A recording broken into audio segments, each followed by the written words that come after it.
mission will be repealed completely.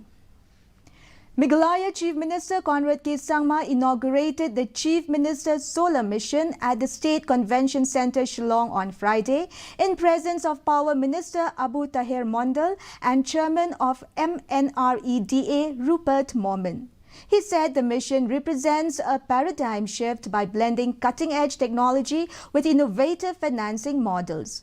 He also informed that the government of Meghalaya will earmark investment of 100 crore rupees annually for the solar mission.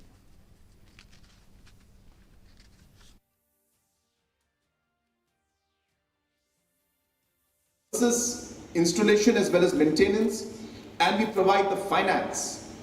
All these three aspects is going to make this particular mission very different from the past missions and the past work that MNREDA has been doing. And that is the reason why we are all very, very hopeful that we will be able to really achieve the goals that we want.